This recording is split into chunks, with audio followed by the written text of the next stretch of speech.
Everyone, welcome to my YouTube channel. आज हम देखेंगे जो हमारा आज का टॉपिक है वो है परिप्रेक्ष्य, प्रोस्पेक्टिव। सोशियोलॉजी का जो प्रोस्पेक्टिव है, कहने का तात्पर्य यह है कि प्रोस्पेक्टिव मीन्स होता क्या है, इसका मतलब क्या होता है और इसका यूज़ क्या है। तो ये एक दृष्टिकोण है जिसके माध्यम से हम किसी भी वस्तु को, विषय को देखते हैं। नज़रिया है, कहने का मतलब सिंपल लैंग्वेज यदि हम समझें तो ये एक प्रोस्पेक्टिव का मतलब होता है एक दृष्टिकोण, देखने का नज़रिया। तो चलिए देखते हैं इसकी डेफिनेशन और सोशलॉजी में इसका क्या इम्पोर्टेंस है। तो सोशलॉजी में चलिए फर्स्ट टाइम मेरे चैनल को विजिट कर रहे हैं then subscribe and share with friend. और NTA-NET की है या PGT की प्रिपरेशन सोशलॉजी से कर रहे हैं या लेक्चरार का प्रवक्ता पद के लिए फॉर्म फिल किया है आपने, तो हमारे चैनल से जुड़ के प्रिपरेशन कर सकते हैं। टाइम टू टाइम मैं वीडियोस वगैरह अपलोड करती रहती हूँ और कोई क्वेरी या सजेशन हो तो कमेंट बॉक्स में मेंशन कर सकते हैं। चलिए वीडियो स्टार्ट करते हैं। आज का हमारा जो टॉपिक है वो है प्रोस्पेक्टिव, परिप्रेक्ष्य। परिप्रेक्ष्य अंग्रेजी भाषा के प्रोस्पेक्टिव का पर्याय होता है, जिसकी उत्पत्ति लैटिन भाषा के शब्द प्रोस्पेक्ट से हुई है और जिसका अर्थ है सीन थ्रू, मतलब ऊपर से नीचे की तरफ देखना। परिप्रेक्ष्य का तात्पर्य होता है एक सिरे से दूसरे सिरे तक निरीक्षण करना या देखना। जब कोई वैज्ञानिक अपने अध्ययन विषय के विशिष्ट उद्देश्य को ध्यान में रखते हुए किसी तथ्य या घटना या सामाजिक वास्तविकता का अध्ययन विशिष्ट दृष्टिकोण या नज़रिए से करता है तो वह उस विषय का परिप्रेक्ष्य कहलाता है। तो आसान भाषा में ये है कि परिप्रेक्ष्य एक नज़रिया होता है, एक दृष्टिकोण होता है जो एक व्यक्ति के द्वारा किसी विषय पर देखा जाता है। से अभी और डिटेल में समझेंगे आगे। समाजशास्त्री परिप्रेक्ष्य, अब इसमें यहाँ पे मैं थोड़ा सा बता दूँ। जैसे ये परिप्रेक्ष्य है, परिप्रेक्ष्य में हम जैसे कि एक डॉक्टर है, किसी चीज़ को अपने डॉक्टर तरीके से देखेगा, और कोई व्यक्ति है जैसे इंजीनियर है, वो अपने इंजीनियर के तौर पे देखेगा। जिसने जो पढ़ाई की है, जो चीज़ें उसने सीखी हैं, उसका नज़रिया वैसा है और उसी नज़रिए से उस चीज़ को देखने की कोशिश करेगा। एक वकील है, एक पुलिस है, एक न्यायाधीश है, तो उसके नज़रिए एक ही विषय के लिए अलग अलग होंगे।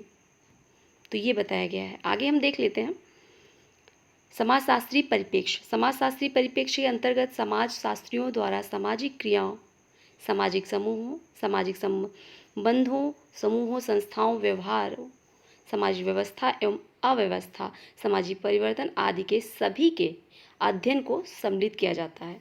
कहने का तात्पर्य ये है जो समाजशास्त्री परिप्रेक्ष्य है, इसके अंतर्गत ये सभी विषय, संस्थाएं भी आ जाती हैं, समूह भी आ जाते हैं और परिवर्तन भी आ जाते हैं, सामाजिक व्यवहार भी आ जाता है, व्यवस्था भी आ जाती है, उसमें अव्यवस्था भी आ जाती है। समाज शास्त्र का मुख्य जो ध्यान यह स्पष्ट करने का रहता है कि ऐसा क्यों होता है, मतलब ये जो व्यवस्था है, ये जो चीज़ें हैं ऐसी क्यों होती हैं। समाजशास्त्र के अंतर्गत व्यवस्था और अव्यवस्था दोनों ही का अध्ययन सम्मिलित होता है। इसमें व्यवस्था भी देखी जाती है कि चीज़ें किस तरीके से व्यवस्थित हैं, और प्लस और ये अव्यवस्थित हैं उसे भी देखा जाता है। आगे देखते हैं, डेफिनेशन भी दी हुई है। तो किंग्सले डेविस ने क्या कहा है, मौलिक रूप से समाजशास्त्रियों की रुचि समाजों की व्यवस्थाओं के रूप में है तथा बिना प्रकारों पर ध्यान दिए सामाजिक संबंधों में है। मतलब किस प्रकार की व्यवस्था हो रही है, कैसे हो रहा है, इस पर ध्यान ना देकर समाजशास्त्री सिर्फ इस बात पर ध्यान देता है कि ये चीज़ें, संबंध जो हो रहे हैं वो कैसे हो रहे हैं, बस। आगे देखते हैं समाजशास्त्री परिप्रेक्ष्य का एक उदाहरण। अब परिप्रेक्ष्य जो हमने अभी बात की कि समाजशास्त्री परिप्रेक्ष्य होता है, तो उसका एक उदाहरण देते हुए समझते हैं कि परिप्रेक्ष्य में क्या चीज़ होती है। जैसे मान लिया कोई वस्तु है, एक विषय के अंतर्गत आए या कदापि आवश्यक नहीं है। कहने का मतलब है एक कोई वस्तु है जो एक ही विषय के अंतर्गत आए, ये ज़रूरी नहीं है।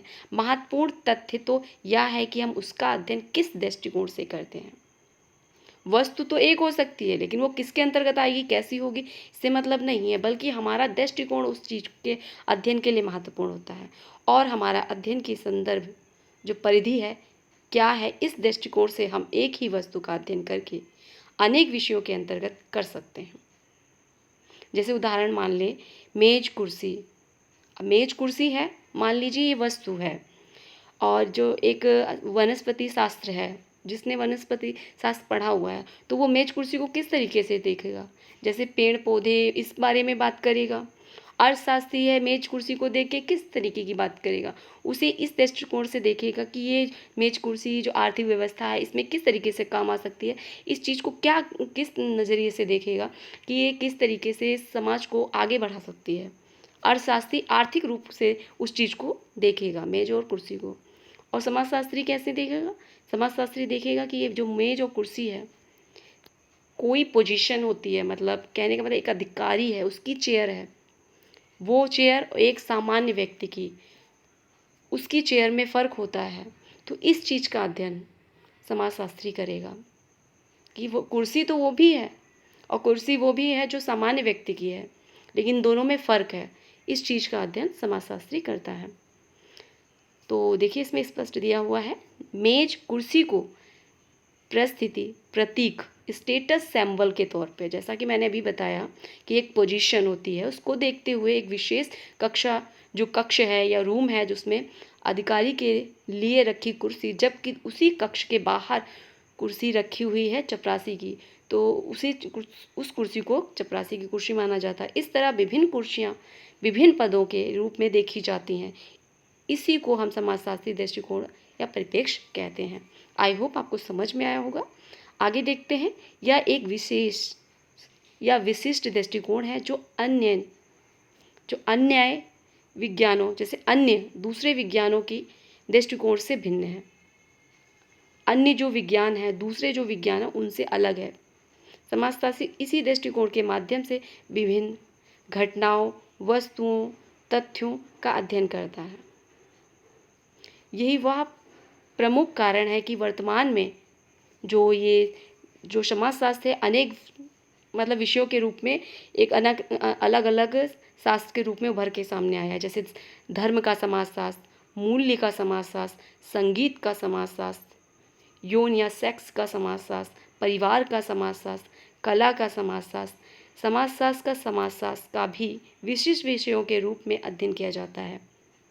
परिप्रेक्ष्य के अंतर्गत एक ओर ध्यान सामाजिक संबंधों पर केंद्रित होता है, तो दूसरी ओर किसी घटना या वस्तु या तथ्य का हमारे सामाजिक जीवन पर क्या प्रभाव पड़ता है, इसे ही समाजशास्त्री परिप्रेक्ष्य कहते हैं। तो ये था हमारा समाजशास्त्री परिप्रेक्ष्य प्रोस्पेक्टिव। आई होप आपको समझ में आया होगा। वीडियो कैसी लगी तो लाइक करिए, और अच्छी लगी तो कमेंट बॉक्स में कमेंट करिए और अपने फ्रेंड के साथ शेयर करिए। नेक्स्ट वीडियो में नेक्स्ट टॉपिक को लेके आऊँगी। Thanks for watch.